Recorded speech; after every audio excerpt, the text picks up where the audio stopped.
रब्बी इश्रह ली सदरी व यस्सिर ली अमरी वहलुल उक़दतम मिन लिसानी यफ़क़हू क़ौली रब्बी यस्सिर व ला तुअस्सिर व तम्मिम बिल खैर व बिका नस्तईन आमीन या इलाही आमीन। कैसे हैं आप लोग? अल्हम्दुलिल्लाह।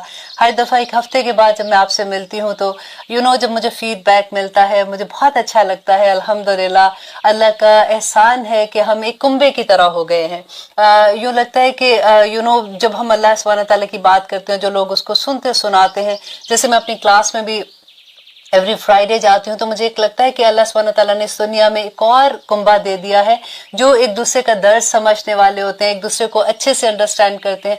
और फिर ये वही लोग होते हैं जिनसे आपको मोहब्बत सिर्फ इसलिए होती है कि अल्लाह सुब्हानहू तआला की खातिर मोहब्बत हो जाती है ना। वो जो हम दुआ करते हैं कि अल्लाहुम्मा इन्नी अस्अलुका हुब्बका व हुब्ब मन युहिब्बुका व हुब्ब अमलन युक़र्रिबु इला हुब्बका। तो ये लगता है कि अल्लाह सुब्हानहू तआला ने जैसे वो दुआ कबूल कर लिया कि वो एक पूरा कुंबा उस तरह से बन जाता है। तो आज हम इंशाल्लाह सूरत अन-निसा करते हैं और उसकी आयत नंबर हम करेंगे 36, क्योंकि 36 आया हमने ख़त्म किया था लास्ट टाइम अपने प्रोग्राम में, जिसमें हमने ये पढ़ा था कि अल्लाह सुब्हानहू तआला ने एक लिस्ट दी थी कि कौन से रिश्ते हैं। सबसे पहले अल्लाह सुब्हानहू तआला ने कहा कि जो शिर्क करने वाले हैं उसका मना किया कि देखो शिर्क अल्लाह सुब्हानहू तआला किसी सूरत में उसकी माफ़ी नहीं होगी और वो नहीं करना। अब फिर एक पूरी लिस्ट 9 रिश्तों की लिस्ट बता दी कि ये वो रिश्ते हैं जिनके साथ मोमिन जो है उनको एहसान करना है ना, मुसलमान जो है उसको एहसान का दर्जे के साथ रखना है। देखिए हम सोचते हैं कि वो हमारे साथ अच्छे तो हम भी उनके साथ अच्छे हैं, वो तो सारे ही अच्छे होंगे जो आपके साथ अच्छे, आप उसके साथ अच्छे हैं। लेकिन यहाँ पे नेकी करने का नहीं कहा कि उनके साथ तुम नेकी करो। अल्लाह सुब्हानहू तआला ने एहसान का लफ्ज़ इस्तेमाल किया है। एहसान कहते हैं कि उसको हक से ज्यादा देना। तो आप जरा वही बात लास्ट टाइम मैंने कहा था कि आप थोड़ा सा सोचिए और एक लिस्ट अपने पास रखिए कि देखें कि आप अपने नौकरों के साथ एहसान का रवैया क्या इख्तियार करते हैं। अल्लाह का हुक्म है ना करने का, और हमने तो ये कहा कि हम तो मोमिन हैं, हम तो समेना व आताना करने वाले हैं। तो अल्लाह सुब्हानहू तआला ने अगर ये कहा क्या मेहमानों के साथ हम एहसान का दर्जा करते हैं, क्या जिनके साथ हम शेयर कर रहे होते हैं क्या उनके साथ हम एहसान का दर्जा रखते हैं? क्या हम अपने वालिदैन के साथ एहसान का दर्जा रखते हैं? क्या हम अपने नेबर्स के साथ एहसान का दर्जा रखते हैं? और एहसान का दर्जा फिर एक एक अपनी चीज लिखिए, 1 बाय 1 एक एक वाली आदत लिखिए कि हाँ मैं उसके साथ ऐसा सलूक करती हूँ तो आई थिंक मैं उनके साथ एहसान का दर्जे पे हूँ। और अगर नहीं है तो फिर आप अपनी लिस्ट में देखिए और फिर लिखिए कि मेरा नेक्स्ट टाइम मैं ये करके इंशाल्लाह इस दर्जे पे पहुंच जाऊंगी। तो फिर आसान हो जाता है, क्योंकि अल्लाह सुब्हानहू तआला कुरान पाक में बार बार एक बात कहते हैं कि अफला तदब्बरून, तुम तदब्बर क्यों नहीं करते हो? अफला ततफक्करून, तुम तफक्कुर क्यों नहीं करते हो? तो कुरान की आयत इसीलिए तो है कि जब हम पढ़ते हैं फिर हम ये सोचें कि अच्छा इस पे अमल कैसे है। अब तक मेरा जो जिंदगी में मैं जिस तरह से चल रही हूँ क्या वो उस तरह से है जैसे मेरा रब चाहता है? अब फिर अगर ये हम सोचेंगे तो तभी तो हमारी जिंदगियों में आसानियां आएंगी ना इंशाल्लाह। फिर कभी देखते कुरान के हकूक को अगर हम समझ आए ना, देखिए अल्लाह सुब्हानहू तआला ने सबसे पहली वही की कि इकरा बिस्मि रब्बिकल लज़ी, कि पढ़ अल्लाह के नाम से, कि कुरान पढ़ा जाएगा। फिर दूसरी दफा अल्लाह सुब्हानहू तआला ने यह भी कहा कि जब कुरान पढ़ा जाए तो उसको खामोशी के साथ सुनो। तो कुरान को सुनना भी कितना बड़ा अजर है। फिर उसके बाद अल्लाह सुब्हानहू तआला ने कहा अफला ततदब्बरून अफला ततज़क्करून, कि तुम जिक्र क्यों नहीं करते हो, उसको समझो, उसको बयान करो। और उसके बाद अल्लाह सुब्हानहू तआला ने जो तदब्बुर क्या कहा, तो वही एक चीज है जो हमारी जिंदगी में चेंजेस लाएगी। अक्सर हम लोग ये देखते हैं कि हमने तो ये सुना है कि और पढ़ा भी है कि नमाज जो है इन्ना सलात तन्हा अनिल फहशाई वल मुनकर, कि नमाज जो है वो फहाशी से और मुनकर चीजों से दूर कर देती है। तो कई दफा हम लोग सोचते हैं कि ये लोग तो इतने सालों से नमाज पढ़ रहे हैं और ऐसा नहीं है कि इनको पता नहीं है, तो फिर इनकी जिंदगी में से मुनकरात क्यों नहीं जा रहे? मुनकर क्या चीजें हैं जिसे अल्लाह सुब्हानहू तआला ने मना किया है? फहाशी क्या है कि उस हालत में आप घर से निकलते हैं जो अल्लाह सुब्हानहू तआला का हुक्म नहीं है, अल्लाह सुब्हानहू तआला ने उसकी इजाजत नहीं दी है। तो हम इतने दलेर हो जाते हैं कि हम सोचते हैं कि ये चीज कोई फर्क नहीं पड़ता। तो अल्लाह सुब्हानहू तआला तो कह रहे हैं कि वो लोग जो नमाज पढ़ते हैं वो कर ही नहीं सकते ऐसे, इन्ना सलात तन्हा अनिल फहशाई वल मुनकर। तो फिर हमारी नमाजें हमें क्यों नहीं रोक रही इस चीज से? तो फिर सोचने की बात है ना कि हम कुरान को समझ के नहीं पढ़ रहे, हम कुरान को अपने दिल में उतार नहीं रहे, ہم اس چیز کے لیے تیار ہی نہیں ہیں کہ یہ جو احکامات ہم پڑھ رہے ہیں ان کو ہم نے عمل میں لانا ہے۔ ہم تو صرف کئی دفعہ یہ ہوتا ہے نا کہ آپ کبھی کسی درس پہ جاتے ہو، آپ کو بہت اچھا لگتا ہے، آپ آرام سے سنتے ہیں، اس وقت ایسی حالت ہوتی ہے کہ دل چاہتا ہے کہ اب جو بھی آج سے میں یہ کروں گی وہ کروں گی، آج سے میں اچھے کام کروں گی، تو اس وقت ایمان کا لیول بہت ہائی ہوتا ہے۔ لیکن پھر جیسے ہی آپ دنیا میں واپس آتے ہیں، اپنے گھر میں آتے ہیں، تو پھر ساری چیزیں بھولنا شروع ہو جاتی ہیں۔ تو اللہ سبحانہ تعالیٰ سے یہ دعا کریں کہ اللہ سبحانہ تعالیٰ ہمیں قرآن پہ عمل کرنے والا بنا دے، کیونکہ عمل نہیں ہوگا نا تو پھر یہ سارا پڑھا پڑھایا، دیکھیں اگر ہمارے اعمال، تو آخر میں تو ہم نے دیکھیں یہ سارا کچھ جو بھی ہے اس دنیا میں اللہ سبحانہ تعالیٰ نے جو ہمیں بھیجا ہے تو عمل کے لیے بھیجا ہے نا، کہ جو ہمارے نیک عمل ہیں وہی ہم لے کے جائیں گے تو اس سے ہماری جان چھوٹے گی، ہماری ہر جان اللہ سبحانہ تعالیٰ کے پاس گروی ہے، اور ہم نے چھڑوانا ہے کیسے؟ اپنے نیک عمال دے کے۔ تو جو ہماری اس دنیا میں جتنے لمحے ہیں ہمارے پاس نا، وہی ہم نے کیش کروانے ہیں، اور عمل اگر ہمارے نہیں ہوں گے تو پھر ہمارے پاس کیا ہوگا؟ اگر ہم اس پہ جمیں گے نہیں تو دیکھیں ہمیں دیکھ کے کسی کو یہ لگنا چاہیے کہ یہ مسلمان ہے، کسی کو یہ پتہ لگنا چاہیے کہ اس کی اخلاق ایسا ہے کہ یہ مسلمان والا اخلاق ہے، اس کے بات کرنے کا طریقہ ایسا ہے کہ مسلمان ایسے بات کرتے ہیں جو ان کو رب نے حکم دیا ہوا ہے، ان کی چال ایسی ہے کہ پتہ چلتا ہے یہ مسلمان ہے، ان کا پہننا اوڑھنا ایسا ہے کہ لگتا ہے کہ مسلمان ہے۔ اللہ سبحانہ تعالیٰ نے تو کمپلیٹ پیکج دے دیا نا ہمیں قرآن میں، اور جب ہم اس کو سمجھیں گے، ہم اس کو جانیں گے، تبھی تو ہمیں محبت ہوگی۔ اب ایک ایک برائی کو اللہ سبحانہ تعالیٰ، جیسے پچھلی آیت میں اللہ سبحانہ تعالیٰ نے کہا، اللہ جو ہے وہ ان اللہ لا یحب، نہیں پسند کرتا، من کانا مختالا فخورا، جو خود پسند ہوتا ہے اور فخر جتانے والا ہوتا ہے۔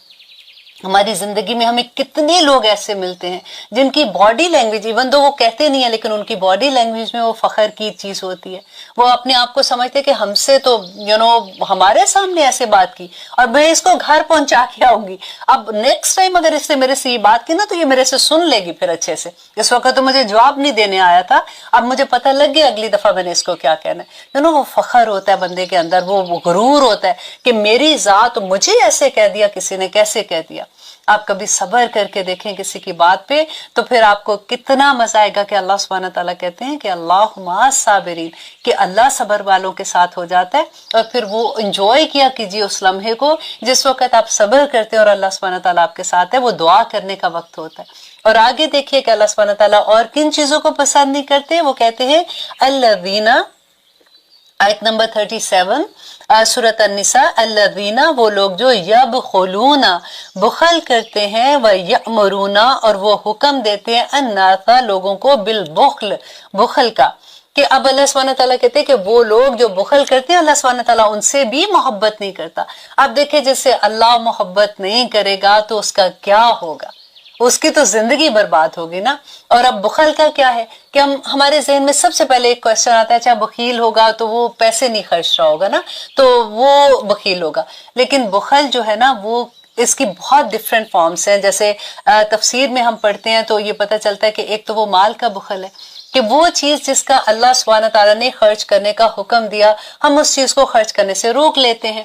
اب مال کا جو بخل ہے اس کے بارے میں نبی صلی اللہ علیہ وسلم نے فرمایا کہ ہر روز آسمان دنیا سے 2 فرشتے نازل ہوتے ہیں، ایک فرشتہ جو ہے وہ ایسے لوگ جو اللہ کی راہ میں خرچ کرتے ہیں اس کے لیے دعا کرتا ہے کہ یا رب العالمین اس کی کمائی میں برکتیں ڈال دے، اور جو لوگ بخل کرتے ہیں تو دوسرا فرشتہ ان کے لیے بددعا کرتا ہے کہ یا رب العالمین اس کو برباد کر دے۔ یہ کوئی چھوٹی بات نہیں ہے، یہ ترمذی کی حدیث ہے جو میں آپ کو سنا رہی ہوں، کہ وہ لوگ جو بخل کرتے ہیں۔ اب ہم سوچیں کہ ٹھیک ہے اتنی بڑی بات کہ اللہ سبحانہ تعالیٰ کہہ رہے ہیں کہ ان کو برباد کر دے، تو کہیں ہم تو ایسا نہیں کر رہے ہیں؟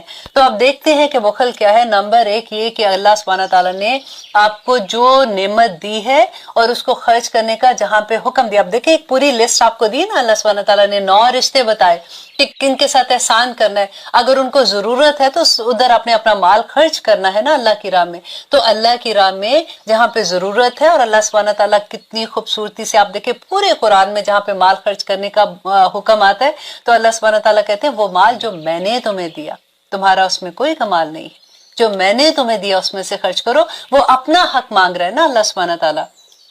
अब दूसरा देखें कि वो बुखल किस में होता है, हमारे अमल में बुखल हो जाता है। अमल में बुखल कैसे है कि जैसे फॉर एग्जाम्पल अल्लाह सुब्हानहू तआला ने हमें जो नेमतें अता की हैं, हमारे पास ताकत है हमारे जिस्म की, हमारे पास हाथ हैं पाँव हैं जो चलते हैं, हम देख सकते हैं। देखिए हमारे घर में फॉर एग्जाम्पल, एक छोटी सी एग्जाम्पल से मैं आपको समझाती हूँ और इसी को आप बड़ा करते जाए अपनी सोसाइटी में, अपने मोहल्ले में, अपने घर वालों के अराउंड, अपने रिश्तेदारों में। मिसाल को ले ले कि हमारे घर में कोई बुजुर्ग हैं, अब कई दफा इतनी छोटी सी नेकी ये है कि सर्दियां हैं, आप सुबह उठे, आपने जल्दी से मोजे पहन लिए और आपने ये देखा ही नहीं कि घर में जो अगर सास है मेरी, या मेरी अम्मी है, या दादी है, या नानी है, या जो भी है, उन्होंने सॉक्स नहीं पहने हुए ना। क्यों नहीं पहने हुए? क्योंकि वो झुक नहीं सकते, वो सॉक्स पहन नहीं सकते हैं। और हो सकता है कि वो अभी घबरा के आपको भी नहीं कह रहे, इतना थोड़ा सा लिहाज कर रहे हैं। तो अगर आपने सॉक्स पहने हैं ना, तो आप देख लीजिए कि आपकी सास अगर आपके साथ है, उन्होंने सॉक्स तो नहीं उनको पहनने क्योंकि वो झुक नहीं सकती हैं। आप देखिए छोटी सी नेकी, वो पाँव के नाखून नहीं काट सकते खुद से क्योंकि वो झुक नहीं सकते। आप देखिए कि उनके पाँव के नाखून तो नहीं बड़े हुए। आप छोटी छोटी चीजें, हम बड़ी बड़ी नेकियों के पीछे भागते हैं कि हम ये कर लें वो कर लें, और हम उसके पीछे हम छोटी छोटी नेकियां छोड़ देते हैं। उनका थोड़ा सा मुस्कुरा देना, देखें आपको, अगर आप ऐसी काम करते हैं ना कि जैसे अगर आप बैठी हुई हैं, आपको लग रहा है कि आप, क्योंकि आजकल सर्दियां फॉर एग्जांपल, तो उनको ठंड लग रही है, तो छोटा सा कंबल लाके उनके ऊपर रखते हैं, वो कितने खुश हो जाएंगे, उनके दिल से कैसी दुआ निकलेगी। ये अमल का बुखल होता है कि हम कर सकते हैं और हम नहीं करते हैं। हम कोई बुजुर्ग हैं, हमें पता है कि उनके घर में खाना नहीं है फॉर एग्जाम्पल, और वो पका नहीं सकते, हम कभी खाना पका के उनके घर दे आए, कभी कोई भी किसी लेवल पे आप अगर इसको सोचेंगे ना, अमल का बुखल कितनी बड़ी बात हो जाती है हमारी। जब मैं नहीं ना खत्म होती है कि मैं मसरूफ, मेरे तो मरने का टाइम नहीं, मेरे पास तो ये वक्त नहीं, मेरे पास वो वक्त नहीं, मैं तो घर से नहीं निकल सकती, मेरे तो ये नहीं हो सकता, और आप सारी चीजें छोड़ देते हैं। इतनी नेकियां रास्तों में बिखरी होती हैं और हम लोग आंखें बंद करके वहां से निकल जाते हैं। अब तीसरा बुखल जो है ना, वो अमल का बुखल होता है, इल्म का बुखल होता है कि अल्लाह सुब्हानहू तआला ने जो इल्म आपको दिया हुआ है ना, उसको आप कहें कि अगर फॉर एग्जाम्पल आपकी कोई दोस्त है, वो आपसे पूछती है कोई बात, तो आप छुपा जाते हैं या नहीं बताते। अगर आपको आसानी से इसकी इस तरह से समझ आएगी, फॉर एग्जाम्पल आपने आलिमा का कोर्स कर लिया है, अगर आपसे कोई पूछता है कि कहाँ से किया, तो आपको ये लगे कि मैं इसको बताऊंगी तो ये भी इसी तरह से बात करना शुरू हो जाएगी, तो फिर मेरी वक़्त खत्म हो जाएगी। ऐसे हो सकता है अब में से अगर बात से लोगे, क्योंकि इल्म का बुखल जो है ना, वो ये बहुत बड़ा होता है। इंशाल्लाह इसके बाद अगली आयत में इसके बारे में हदीस में आपको सुनाऊंगी जो नबी सल्लल्लाहु अलैहि वसल्लम ने कही थी, तो आपको इसका अच्छे से अंदाजा हो जाएगा। बनी इसराइल को कुरान पाक में अल्लाह सुब्हानहू तआला ने क्या कहा था कि सबसे बड़ा उन्होंने कि बुखल क्या कहता कि अल्लाह सुब्हानहू तआला का हुक्म था कि जो इल्म मैंने तुमको दिया है उनको तुमने दूसरों तक पहुंचाना है। और कौन सा इल्म था? नबी सल्लल्लाहु अलैहि वसल्लम के बारे में इल्म था, उनकी तौरा में था, या उनको दूसरे अहकामात जो दिए हुए थे वो छुपा लेते थे। और अल्लाह सुब्हानहू तआला ने उनकी ये एक खामी जो है इतनी बड़ी वाज़े की, कुरान में बता दिया कि देखो इनका ये बुखल था। अब आप ये देखिए, इसी आयत को आप अपने ऊपर लीजिए कि आज हम मुसलमान, अब हम निकाल दे, हम जब करते हैं ना तो हम फिर दूसरों पे डाल देते हैं। आप अपने अपने नाम से सोचें कि देखो फॉर एग्जांपल मैं कहती हूँ, आज आयशा को अल्लाह सुब्हानहू तआला ने कहा कुंतुम खैरा उम्मतन उखरिजत लिन्नास, आयशा तुम बेहतरीन उम्मत हो, तुम्हें मैंने निकाला है, तुम्हें मैंने पैदा किया, इस दुनिया में भेजा है, उखरिजत लिन्नास, ताकि तुम लोगों के साथ अपना रवैया क्या रखती हो, तुम्हारा क्या किरदार है लोगों के साथ। और उखरिजत कुंतुम खैरा उम्मतन उखरिजत लिन्नास तअमुरूना बिल मारूफ व तनहौना अनिल मुनकर, तुम नेकी की तलकीन करोगी और लोगों को सब्र की तलकीन करोगी और उनको बुराइयों से रोकोगी। ये अल्लाह सुब्हानहू तआला ने जॉब डिस्क्रिप्शन बता दिया हर मुसलमान को, ये मेरी और आपकी जॉब है, हम कर रहे हैं पूरा। ये बुखल है, दैट इज अ बुखल, जिसमें अल्लाह सुब्हानहू तआला नबी सल्लल्लाहु अलैहि वसल्लम ने बता दिया था ना, वो फरिश्ते जो दो, शुरू में मैंने आपको बताया था कि 2 फरिश्ते नाजिल होते हैं और वो क्या कहते हैं कि या रब्बुल आलमीन, जो बुखल करता है उसको बर्बाद कर दे, उसका माल भी बर्बाद कर दे। तो हमें ये देखना है कि हम कहाँ पे क्या कर रहे हैं। यही चीजें इंशाल्लाह अल्लाह सुब्हानहू तआला हमें मौका देगा, जब हमें समझ आती है तो हमारी सारी रास्ते हमारे आसान हो जाते हैं। फिर हम बड़ी बड़ी नेकियां हमें ऐसा होता है कि अच्छा वो तो हमारे बस में नहीं है, हम वो कैसे करें। अब छोटी नेकियां अपने घर में देखें, آپ کے گھر میں کتنے لوگوں کو آپ کی ضرورت ہے، پھر اپنے بہن بھائیوں میں دیکھیں، ان کے بچوں میں دیکھیں، پھر اس سے بڑے دیکھیں اپنے سسرال میں دیکھیں، اپنی نندوں میں، اپنے جیٹ جٹھانیوں میں، اپنے دیور میں. یہ سارے رشتے جب اللہ سبحانہ تعالیٰ نے اپنے صلبی رشتوں کی بات کی ہے نا قرآن میں، وہاں پہ اللہ سبحانہ تعالیٰ نے سسرال بھی دیا. یہ لفظ اللہ سبحانہ تعالیٰ نے استعمال کیا ہے قرآن میں. لوگ بڑی آسانی سے کہہ دیتے ہیں کہ نہیں، سسرال کے بارے میں اللہ سبحانہ تعالیٰ نے کوئی حکم نہیں دیا، تو بہو جو ہے اس کو کوئی اللہ سبحانہ تعالیٰ نے نہیں کہا کہ وہ اپنی ساس کی خدمت کرے، یا سسرال کے بارے میں ایسے اس کو کوئی حکم نہیں ہے. آپ دیکھیے وہ رب جو ساتھ والا نیبر جو ہے اس کے احکامات اتنے دیتا ہے کہ نبی صلی اللہ علیہ وسلم نے کہا کہ مجھے یہ ڈر ہونے لگ گیا کہ کہیں وراثت میں ان کو حصہ نہ دے دے. تو کیا گھر میں آپ کی جو ساس رہتی ہیں ساتھ، یا گھر میں کوئی نند ہے یا کیا، تو کیا ان کے حکم نہیں ہوں گے؟ ہم کیسے اسلام کو فالو کرتے ہیں، ہم کیسے اپنے مطابق چیزوں کو ڈھال دیتے ہیں. السلام علیکم ورحمۃ اللہ وبرکاتہ. آج ہم ایک ایسی حدیث کے بارے میں جانیں گے کہ رسول اللہ صلی اللہ علیہ وسلم نے ہماری کیا رہنمائی کی تھی کہ ہماری نماز میں ہمارا رکوع کیسا ہونا چاہیے، ہمارا قیام کیسا ہونا چاہیے، ہمارا سجود کیسے ہونے چاہیے. کیونکہ اکثر یہ ہوتا ہے کہ اگر ہم جاب پہ ہیں تو ہم جلدی جلدی نماز پڑھ رہے ہوتے ہیں، اگر ہم گھر میں ہیں کبھی کوئی کام میں مصروف ہے تو نماز کا ٹائم ہو گیا تو بھاگم دوڑ میں نماز پڑھتے ہیں، یا کبھی کسی فنکشن میں جانا ہوتا ہے تو تب بھی ہمیں بہت جلدی ہوتی ہے.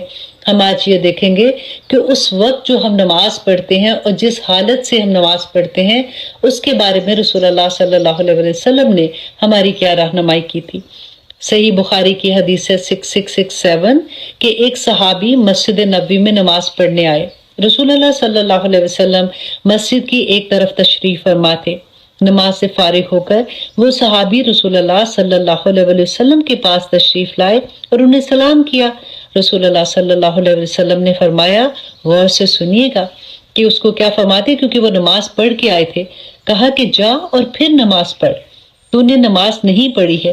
وہ صحابی واپس گئے، نماز پڑھی اور پھر رسول اللہ صلی اللہ علیہ وسلم کے پاس آئے اور سلام کیا.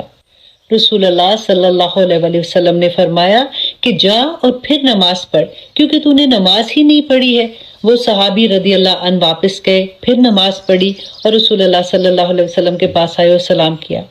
جب تیسری مرتبہ بھی رسول اللہ صلی اللہ علیہ وسلم نے یہی فرمایا تو وہ صحابی کہنے لگے کہ یا رسول اللہ، مجھے آپ نماز کا طریقہ سکھا دیجئے. رسول اللہ صلی اللہ علیہ وسلم نے فرمایا کہ جب تم نماز کے لیے کھڑے ہوا کرو یا تم نماز کا ارادہ کرو تو پہلے پوری طرح اچھی طرح سے وضو کر لیا کرو. نمبر 2 یہ کہ پھر قبلہ رخ ہو کر تکبیر کہو، اور جو کچھ تمہیں قرآن مجید میں سے یاد ہے اور تم آسانی سے پڑھ سکتے ہو اسے پڑھا کرو. یہاں پہ غور کیجئے گا کہ یہاں پہ رسول اللہ صلی اللہ علیہ وسلم نے یہ نہیں بتایا کہ نماز میں کون کون سی سورت پڑھنی ہے یا کتنی لمبی آیات پڑھنی ہے یا کتنی نہیں پڑھنی ہے. یہاں پہ نماز کے ارکان کے بارے میں بات ہو رہی ہے.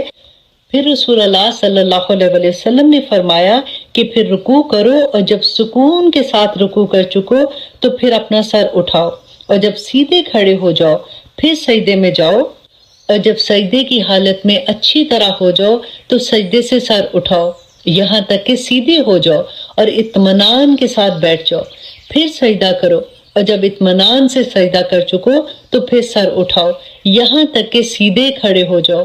یہی عمل تم اپنی پوری نماز میں کرو. سبحان اللہ. اللہ سبحانہ تعالیٰ سے دعا کریں کہ یا پاک پروردگار، ہمارے قیام، ہمارے سجود اور ہمارے رکوع اتنے ہی خوبصورت ہو جائیں جیسے رسول اللہ صلی اللہ علیہ وسلم نے ہماری رہنمائی کی ہے. اور یا پاک پروردگار ہمیں نماز میں صبر کی توفیق عطا کر تاکہ ہم نماز کا حق ادا کرنے والے بن جائیں. آمین ثم آمین. السلام علیکم ورحمۃ اللہ وبرکاتہ.